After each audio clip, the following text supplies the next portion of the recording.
रामलाल, तुम अपनी बीवी से इतना क्यों डरते हो? मैंने अपने नौकर से पूछा। मैं डरता नहीं साहब, बस उसकी कद्र करता हूं, उसका सम्मान करता हूं, उसने जवाब दिया। मैं हंसा और बोला, ऐसा क्या है उसमें? ना सूरत अच्छी है और ना ही पढ़ी लिखी है। जवाब मिला, कोई फर्क नहीं पड़ता साहब कि वो कैसी है, पर मुझे सबसे प्यारा रिश्ता उसी का लगता है। जोरू का गुलाम, मेरे मुंह से निकला। क्या और कोई रिश्ता मायने नहीं रखता तेरे लिए? मैंने पूछा।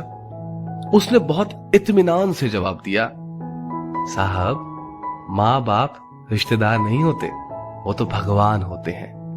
उनसे रिश्ता नहीं निभाते, उनकी पूजा करते हैं। भाई बहन के रिश्ते जन्मजात होते हैं, दोस्ती का रिश्ता भी मतलब का ही होता है।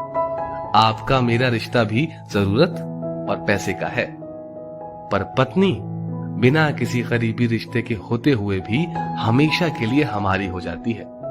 अपने माता पिता, परिवार के सब रिश्तों को पीछे छोड़कर हमारे हर सुख दुख की सहभागी बन जाती है, आखिरी सांसों तक। मैं अब बहुत ध्यान से उसकी बातें सुन रहा था।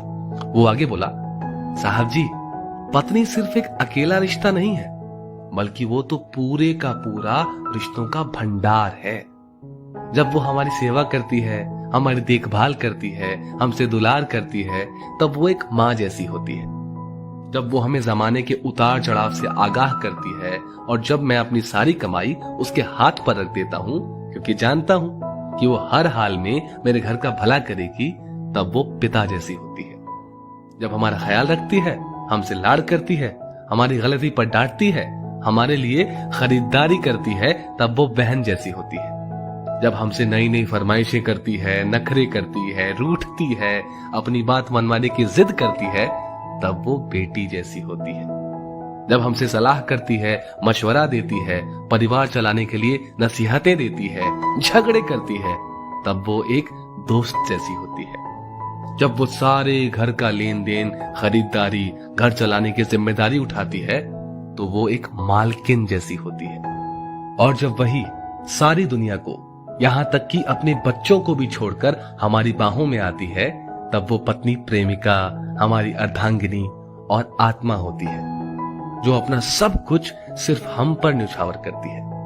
मैं उसकी इज्जत करता हूं तो क्या गलत करता हूं साहब? एक अनपढ़ और सीमित साधनों में जीवन निर्वाह करने वाले व्यक्ति से जीवन का ये मुझे एक नया अनुभव हुआ, और वो कुछ ऐसा कि पत्नी के बीमार होने पर अगर पति सिर सहला दे तो वो गुलामी नहीं होती।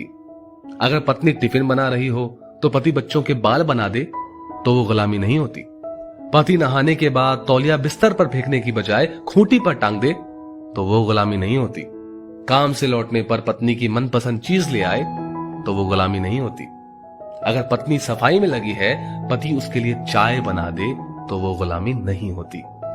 काम से छुट्टी होने पर पति अगर पत्नी का घर के छोटे छोटे कामों में हाथ बटा दे तो वो गुलामी नहीं होती। ऐसी बहुत सी छोटी छोटी बातों को पति लोग सिर्फ इसीलिए नजरअंदाज कर देते हैं कि कहीं किसी ने देख लिया तो जोरू का गुलाम ना बोल दे। जिंदगी आपकी है, पत्नी आपकी है, उसकी जिम्मेदारी आपकी है। लोगों के पास क्या है? सिर्फ जुबान नहीं चलाएंगे तो खाना कैसे बचाएंगे? ऐसे लोगों पर बिल्कुल भी ध्यान ना दें।